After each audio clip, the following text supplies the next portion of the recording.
Tá, gente, então assim, a gente vai trabalhar a ditadura militar, tá, rapidamente. Para a gente entender o que foi a ditadura, então, de forma bastante simples, naquele momento havia no mundo aquilo que a gente chama de Guerra Fria. O que era a Guerra Fria? A Guerra Fria foi o resultado do final da Segunda Guerra. O mundo foi dividido, a Alemanha foi dividida entre os vencedores, então a parte oriental da Alemanha ficou pertencendo à União Soviética, a parte ocidental aos americanos e ingleses, que eram os líderes do bloco capitalista. Então, o mundo de 45 até 89, a gente vive a Guerra Fria, que é a divisão do mundo entre o bloco capitalista e o bloco socialista, em crise com o outro, uma tensão militar, econômica, política e ideológica entre o bloco socialista e capitalista. Nesse momento, no Brasil, vai ser eleito como presidente da República, eleito meio que indiretamente, porque ele era o vice, mas assume como presidente da República o João Goulart. O João Goulart, ele é o herdeiro político do presidente Getúlio Vargas, então ele continua o processo desenvolvimentista do Vargas e continua desagradando as elites históricas, aquelas que remontam lá desde 1500 até os dias de hoje. Ele continua desagradando aos interesses dos Estados Unidos para com a América Latina, para com o Brasil. Então ele começa a sofrer o mesmo nível de perseguição ideológica através dos meios de comunicação que o Goulart, que o Getúlio Vargas sofreu lá atrás. E isso desencadeia num golpe militar dado pela Escola de Cadetes de Minas Gerais na noite de 31 de março de 1964, que em 1º de abril de 64 depõe o presidente da República, o João Goulart, toma o poder e instala um regime marcial no Brasil. O regime marcial conta, então, com a destruição da Constituição, uma nova Constituição militar, a implementação de uma censura, o fim das liberdades individuais, o fim da liberdade de expressão, grupos que pertenciam ao governo que vão prender as pessoas e torturar e matar, e grupos que não pertenciam ao governo, mas que apoiavam a ditadura militar, que também vão ajudar os famosos grupos de extermínio, grupos de repressão, que também que são civis, que não são militares, que não são ligados ao governo, mas que são geralmente empresários da classe média e alta, que vão ajudar a perseguir e matar as pessoas que eram consideradas inimigas do Estado. E para ser inimiga do Estado, bastava ter uma opinião diferente da opinião do Estado, né? Tu não podia falar o que tu pensava nem brincando, tu tinha que te recolher a partir das 11 da noite, tu tinha que estar em casa, a toque de recolher. As pessoas eram presas arbitrariamente e espancadas e torturadas, e elas, independentemente de serem culpadas ou não, primeiro se bate, se tortura, depois se descobre se era aquela pessoa mesmo. Então muitas pessoas foram presas e torturadas e mortas sem nenhum envolvimento com política. Essas torturas se davam em repartições públicas, geralmente. Era muito comum naquela época tu chegar numa repartição pública e o som... Repartição pública são, assim, cartórios públicos, delegacia de polícia, esses prédios públicos onde tu vai procurar um serviço público, né, do governo. Então era muito comum tu chegar numa repartição pública naquela época e o rádio estar ligado muito alto.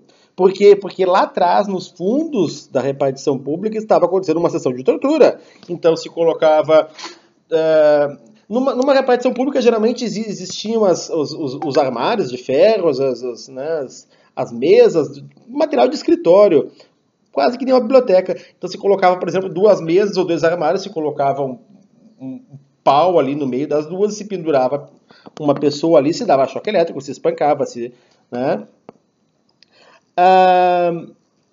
Numa ditadura militar, ou qualquer forma de ditadura, as pessoas se tornam potenciais vítimas de um Estado que vai prender, torturar e matar. Economicamente falando, tá, gente? Eu registrei aqui alguns dados econômicos do regime militar. Por quê? Porque quem defende o regime militar vai argumentar que houve um grande crescimento econômico, que é aquilo que a gente chama de milagre, o milagre econômico do regime militar, da ditadura militar. Que a partir de 68, então, a economia, o PIB, Produto Interno Bruto do Brasil, ele cresceu 14%, isso é bastante. E parecia uma coisa boa para aquele momento. Só que de que forma que esse milagre aconteceu?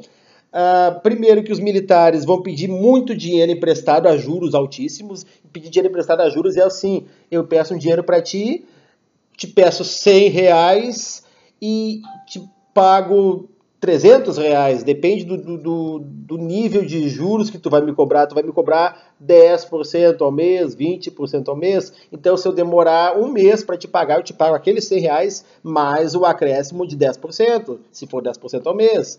Se for 20% ao mês, eu vou te pagar aqueles R$100 mais o acréscimo de 20%. Então, esse dinheiro emprestado pelos países mais ricos ao Brasil durante a ditadura era juros altíssimo, né? Juros altíssimo, e o Brasil foi se endividando, foi criando uma dívida que viria a estourar mais tarde. Então, a princípio de 68 a 73 é o milagre, é o período do milagre. É aquele período que os avós de vocês vão dizer: não, mas a ditadura era bom porque tinha emprego, mas isso estoura mais tarde. A partir de 73, 1973, esse milagre estoura. Então, outros fatores, as multinacionais, as grandes empresas internacionais europeias, elas vêm se instalar aqui no Brasil. Por quê? Porque a mão de obra aqui é muito inferior.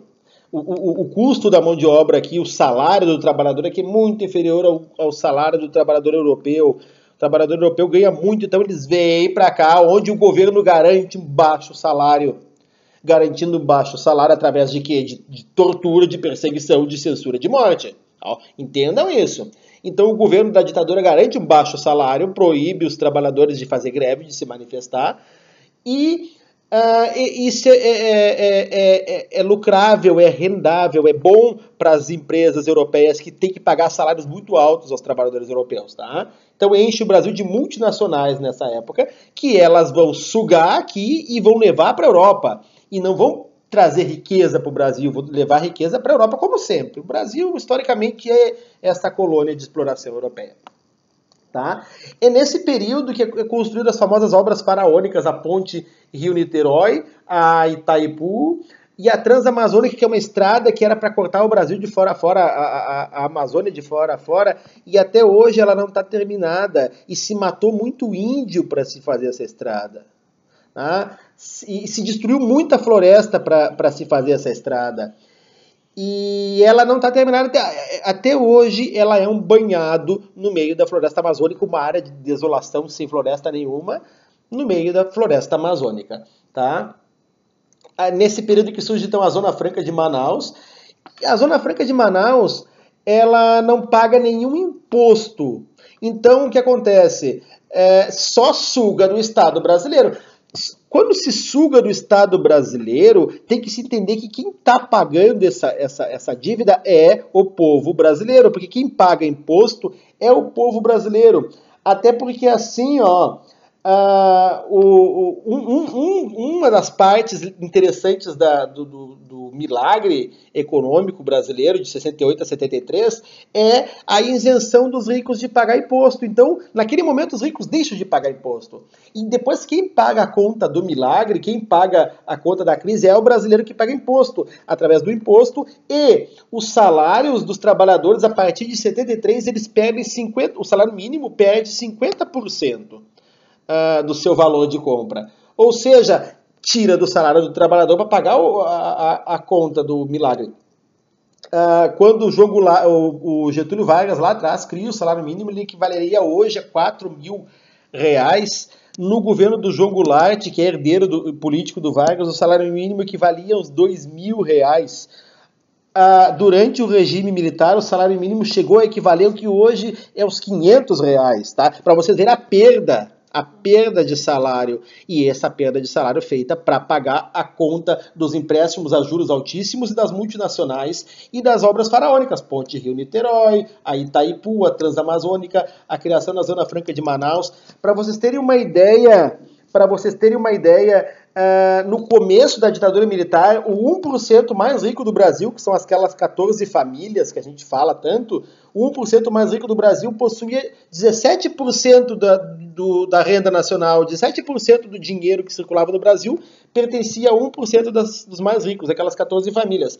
No final da ditadura, não, nem no final da ditadura, a ditadura acaba em 85, eu estou falando do final do milagre, em 73. No final do milagre, esse 1% mais rico, que são essas 14 famílias, possuiu 30% da renda nacional, de 17 subiu para 30, ou seja, os ricos ficaram muito mais ricos e quem paga a conta do milagre e da riqueza dos ricos é o pobre trabalhador.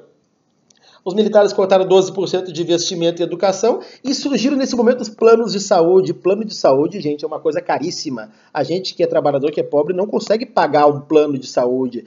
Se tem um plano de saúde, porque geralmente as empresas dão, a gente paga uma quantia menor, mas se tu for pagar um plano de saúde particular hoje, ele é caríssimo. E quanto mais velha a pessoa e mais doente, mais caro ela paga um plano de saúde. É nesse momento aí que surgem os planos de saúde no Brasil, durante o milagre econômico, tá? Nesse mesmo período, pós-milagre, então, o êxodo rural, as pessoas, como há emprego, porque o salário vai lá embaixo, e a vida do trabalhador se torna miserável, então há emprego. Então, como há emprego, as pessoas começam a sair do campo e vir para a cidade para trabalhar. Só que na cidade começa a engrossar as favelas que vão surgir lá com a abolição da escravatura. Agora elas começam a engordar, é o estouro, é o boom das favelas, da periferia, das grandes cidades, o fim do milagre econômico, porque as pessoas vêm trabalhar porque tem emprego, né? E não consegue, o Brasil não tem estrutura urbana para aguentar essa explosão de favelas e vai surgir a violência, vai surgir a criminalidade, vai aumentar. A inflação nesse período pós-milagre vai a mais de 200%, mais de 200%. Quando eu era criança ali, depois da ditadura, no governo Sarney, já me lembro que a gente ia no mercado para comprar pão, por exemplo. Pão custava de manhã 1 cruzado. À tarde custava 50 cruzados, à noite custava 200 cruzados, no outro dia estava 1 milhão de cruzados. Era assim, era uma inflação no mesmo dia, 200%, 300%, tá? E a dívida externa pós-milagre, ou seja, a dívida que o Brasil arranjou, que o trabalhador paga, perdendo o salário e paga através de imposto, por causa das obras faraônicas da ditadura e por causa dos empréstimos e das grandes multinacionais que vêm sugar o baixo salário do trabalhador brasileiro, a dívida no final da ditadura chegou a 100 bilhões. A 100 bilhões. 100 bilhões. Outro fator da ditadura foi a corrupção. A corrupção ela não surgiu na ditadura, ela é antiga, mas ela se acrescentou, ela cresceu enormemente durante a ditadura. Por que a corrupção cresceu? Porque havia censura, havia perseguição, tortura e morte de qualquer pessoa que denunciasse qualquer coisa ou que fosse contra a ditadura. Então, era um ambiente fértil para os governos se corromper. E existem documentos, existe material farto sobre a corrupção durante o regime militar. Eu vou deixar anexado para vocês, tá? Links sobre esse assunto. Mas o que é importante, a ditadura não foi um período de crescimento, ela cresceu durante uma fase, depois o brasileiro pagou caro por isso. A ditadura acrescentou a corrupção porque era proibido denúncia, as pessoas que denunciavam eram perseguidas e mortas, era o que a gente chama de censura, tá? E além disso, a corrupção acabou com as liberdades, fez retroceder tudo aquilo que o Goulart tinha conquistado, que eram as reformas de base, que era a reforma agrária, onde ele distribuía um pouco mais de terra para os camponeses pobres, herdeiros da escravidão, fez retroceder a reforma na educação, fez retroceder a reforma econômica, na qual os mais ricos, segundo a política do Goulart, os mais ricos passaram a ganhar menos. Na ditadura foi o contrário, os mais ricos passaram a ganhar mais e pagar imposto zero. Tá? Abraço.